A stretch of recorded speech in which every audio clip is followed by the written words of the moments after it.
எப்ப கல்யாணம் எப்ப கல்யாணம் எல்லாரும் கேக்குறது இதுதான். அதுவும் நம்ம பாட்டிங்க காலத்துல எல்லாம் வயசுக்கு வந்தாவே எப்ப கல்யாணம் அப்படின்னு சொல்லி கேட்பாங்க.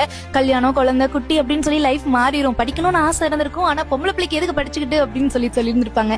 ஆனா இப்போ காலம் நிறையவே மாறிடுச்சு. இப்ப நிறைய பேர் படிக்கிறாங்க. அதுக்கு முக்கியமான காரணம் புதுமை பெண் திட்டம். புதுமை பெண் திட்டம்னா என்னன்னு உங்களுக்கு தெரியுமா? பெண்களுக்கு கல்வி அப்படின்றது ரொம்ப முக்கியம். அது அவங்க ஸ்கூலோட நிப்பாட்டிடக்கூடாது அப்படின்றதுக்காக நம்ம அரசு சார்பா பள்ளி முடிச்சுட்டு உயர்கல்வி படிக்கிற பெண்களுக்கு மாசம் 1000 ரூபாய் ஊக்கத்தொகையா அவங்கள ஊக்குவிக்கிறதுக்காக அரசு வழங்குறதுதான் புதுமை பெண் திட்டம். ஸ்டார்டிங்ல பெண்களோட திருமணத்துக்காக உதவியா இருக்கணும் அப்படின்றதுக்காக மூவலூர் ராமாமிர்தம் அம்மையார் திருமண உதவி திட்டம் தான் இந்த திட்டத்தை ஸ்டார்ட் பண்ணிருக்காங்க. அதுக்கப்புறம் தாலிக்கு தங்கம் வழங்கும் திட்டம் அப்படின்னு சொல்லி அது சார்பாவும் கொடுத்திருக்காங்க.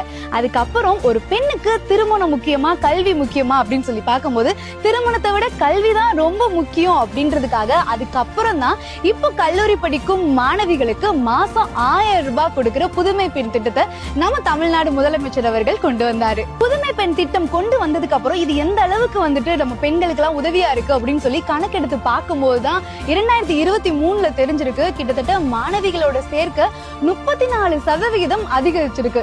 போன வருஷத்தை விட இந்த வருஷம் கல்லூரிகள்ல மாணவிகளோட சேர்க்கை 29% அதிகரிச்சிருக்கு. இதுக்கு முக்கிய காரணம் இந்த புதுமை பெண் திட்டம். பெண்களோட முன்னேற்றத்துக்கும் ஏற்றத்துக்கும் இந்த ஒரு புதுமை பெண் திட்டம் நம்ம தமிழ்நாட்டுல ரொம்பவே ஹெல்ப்பா இருக்கு. பெண்களுக்கு தமிழ்நாடு புதிய திட்டங்கள் கொண்டு வரதுல தனித்துவமான நாடுதான். நன்றி மக்களே.